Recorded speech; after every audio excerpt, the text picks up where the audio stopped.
This is the Transcend in Life podcast with your host, J.M. Ryerson, taking you from fear to freedom. Hey, good morning. Welcome back to Transcend in Life. You are here for a Tuesday tune-up with myself, J.M. Ryerson, and to my left, my lovely bride, Lisa Ryerson. Can I still call you bride? Is that fair?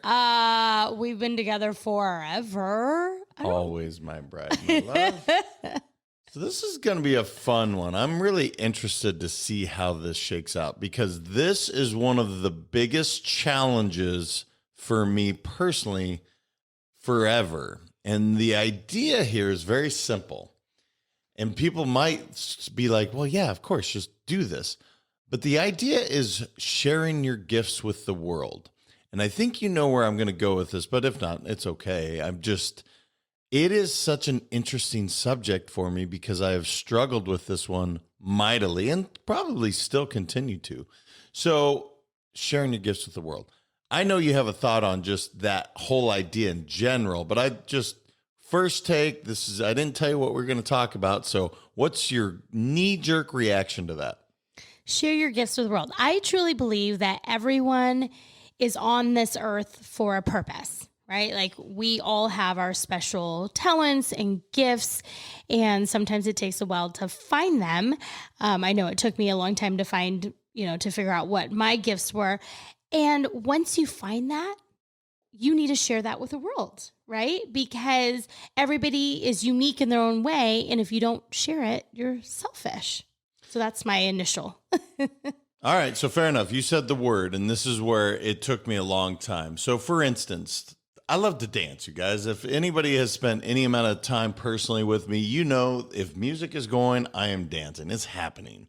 However, being called to like, hey, go to the circle and go be like the center of attention. What's interesting about that, I'm so reluctant to it, but here's why.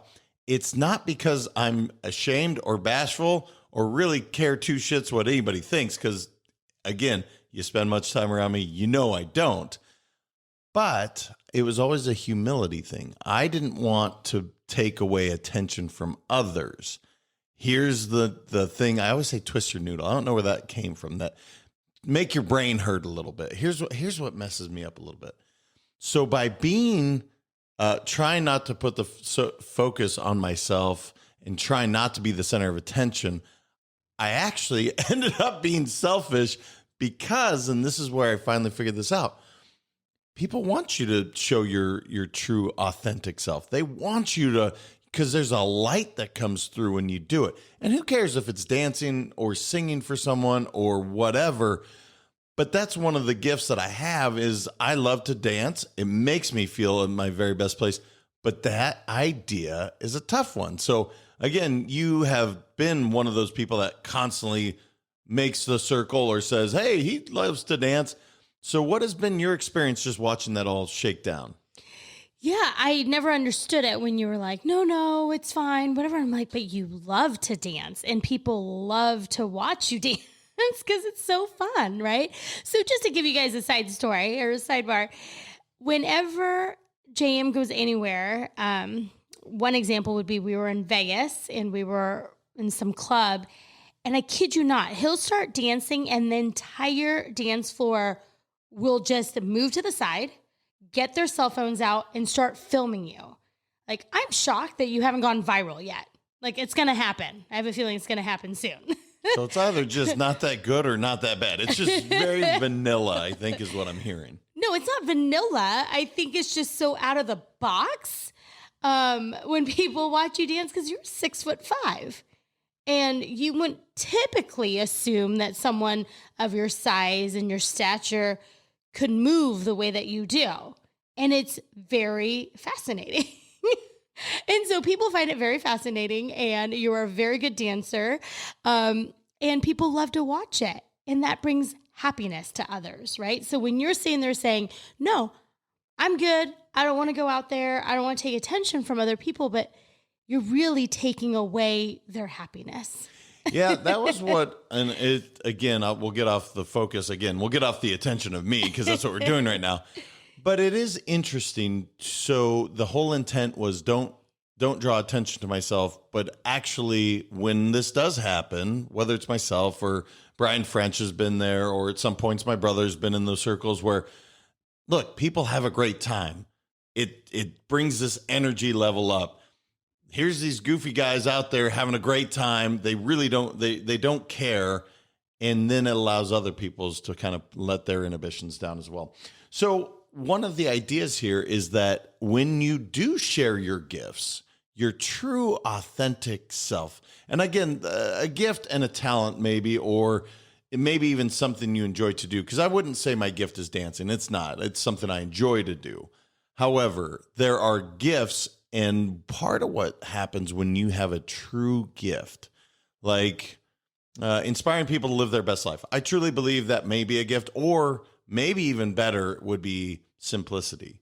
Like, I think God gave me the ability to simplify things, and I think it's just because I'm a simple dude, but it inspires other people to share their gifts. So I don't know, just food for thought, because this is a deep subject, and there's no right or wrong answer. I just find it fascinating how frequently people bottle these things up, and when it comes out, it's just awesome. Yeah, absolutely. I think that, what you said was right on the nail. Like, when you are showing your true authentic self and being you and doing the things that you enjoy doing and not worrying about what other people think, that allows other people to also let their guard down and to show their true self, right? That's what, and I mean, kind of going back, I think when we started figuring out, because in your 20s, you worry, you're friends with everybody. You kind of still worry about what other people think. 30s, I think we let go a lot of that, like image, all that stuff. And I know that I turned a big corner when I hit 40 and was kind of like, you know what? I'm me. And if you like me and if you love me, that's awesome. And if you don't, I'm still me. So I'm not going to change or act a certain way because it doesn't jive with somebody else, right? And once that happens, I truly believe that, we have attracted an amazing group of friends, right? Our inner circle, awesome. Their guards are down, they're their authentic self, and it's easy.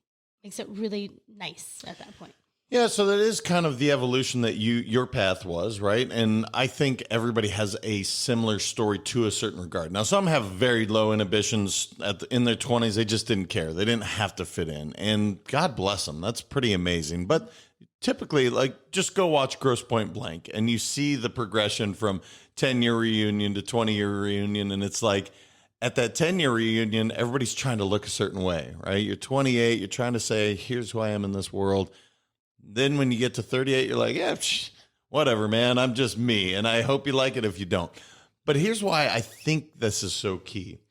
Your relationships become more solid and based on, I guess, relatability or being on the same wavelength. Because when you're sharing those gifts, so for instance, if you were really good at playing the drums, typically, you end up playing drums, and then another drummer comes around, and that tends to be the group you end up in because you have you're like-minded, you have similar interests. And that's part of sharing your gifts. If you keep it a secret, then you don't get the chance to meet these other people that also share this gift. And when you can really share that with someone where it's like, wow, you're into that too, then you really get some deep relationships. So I don't know, with your gifts, with your talents, have you found that to be the case? Let me ask you this, JM. What are my gifts and talents? You have a lot of them, actually. And I mean this. So some of your gifts are also some of the things that drive me crazy, but like being extremely organized, right? Like, that's a huge gift to me because I don't know how you do it. It wears me out watching you do it. I can't imagine how it would feel. So that would be one of them. Connection. You connect with people immediately. Now, what's interesting, and not to totally sidebar, but I've always said you could talk to doorknob for half an hour, but that's sort of true and sort of not true because truth be told, there are times on this podcast where I'll ask you a question and you'll just go, yep. So, but you do connect with people in a way that I find to be fascinating. You self-promote other people so well. You have several gifts that I admire, and I think it's pretty remarkable. But those would be the three that stick out right away to me. Well, thank you. That was very nice. Of course. So back to the original question, whether it be type A or connection, I think that's a better one, because I think if people would sit back and they're like, gosh, I wish I had this piece of Lisa, I think it is that connection piece. You have an ability to anywhere in the world walk up and find connection, and it's pretty quick. And some of these relationships, they end up being very long term. So is that finding relatability? What's the secret there?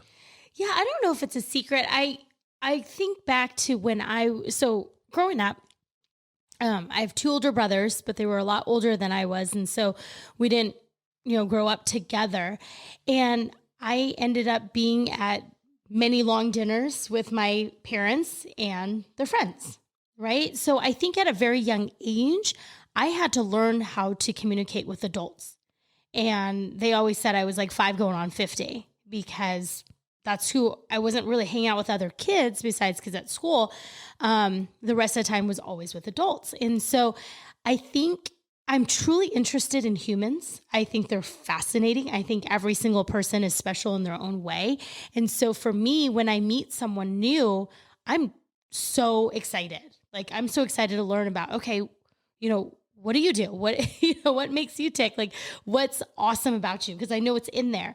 And so I just love asking a ton of questions. And maybe it's because I'm just nosy and curious. I don't know.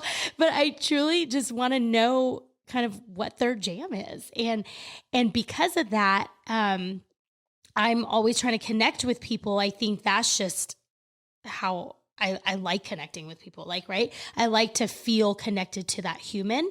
And so once I find something, I mean, there's always something. I don't know. Most people go, oh, I have no, we have nothing in common. I go, gosh, how is that possible? There's got to be something, right? And I will dig, and eventually I'll find something. And it's really cool because you'll never know. Like, even for example, we just moved here to Florida. And I'm like, oh my gosh, we're across the country, right? We're not going to know people. We're not going to know people who know people, because growing up in California my entire life, if I met someone in Sacramento, like, I guarantee we knew, like, I don't know, 5 or 10 people in our same circle somehow, right? Yeah, it was like 2 degrees of Kevin Bacon there. Yeah. People are like, oh, I'm like, I know so-and-so too, But moving here, I was like, oh my gosh, it's going to be totally new. Like, this is going to be exciting. We're going to meet new people. And what's crazy is the tennis coach that is here in our subdivision, in our, we have a racket club that's here, Jesse Levine. And I go, gosh, that name sounds really familiar. I go, but the tennis world is pretty small, but of course we're across the country again. And so we start talking, and crazy thing was 6 or 7 years ago, he played in a professional tournament that I ran, and he was like second place or whatever. And he goes, oh my gosh, and we know all the same people and all that stuff. So the world is a lot smaller than we think. No, there's no question about it. I just realized something as you're talking, because there are times where you don't want to connect. And I'm like, hey, come on, you're good at this. Similarly, going back to the dance floor, there are times that as much as I love to, I don't want to do that. So there is and we don't have time to get into this, but there is share your gifts. But sometimes you have to be like geared up and in the right space of mind, for sure. I guess the last thing that I want to share is there's been studies done that show absolute remarkable improvement with people when they utilize their strength, including a boost in your self-confidence, increased energy, and overall improved health and wellness. And if I were to say why that is, I literally think it's because you smile more, because you get into, when you're good at something or it's a gift, it radiates confidence, which just, if you kind of go down this path, you smile more, you get closer to the state of flow, all the things, which state of flow is the optimal performance a human being can get into. And it's all just finding your gift and sharing it with the world. So I don't know. I don't mean to get too deep on it, but I do love this subject. I literally could talk about it for a long time because it is fascinating how much this has popped up in my life throughout and continues to, right? Even saying, hey, I write this blog once a week, check it out. That's a weird thing. I had struggled saying it, but here's the thing. Every time I've said that to someone, they've got value out of the blog. So I'm actually being selfish by not saying it. So anyway, I would love to hear people's gifts, how they share it with the world. How can they do that with us, Lise? Yeah, so email us anytime at info@letsgowin.com and check us out on all of our social media outlets. So Facebook, Instagram, Twitter, and what am I missing? I don't know. LinkedIn. Did I say LinkedIn? I don't know. LinkedIn. All the major social media ones. Let's Go Win 365 is our handle on those. So I guess what I would say is don't be selfish. Share your gifts. And let's make the world a better place. It's pretty simple. Share your gifts, make the world a better place. What do you think? Word. All right. Until next time, you guys continue transcending life. Thank you so much for listening. If this content is delivering value to you, please make sure to subscribe, rate, and review us. That helps us build this community, and that is what we are all about. Building this community as big as we can, helping as many people as we can, and deliver as much value as possible. Be sure to head over to transcendentLifePodcast.com for information on my coaching courses, and make sure to follow us on Facebook, Instagram, and LinkedIn at Let's Go Win 365. Let's go win and transcend in life. This is the Transcend in Life podcast with your host, J.M. Ryerson, taking you from fear to freedom.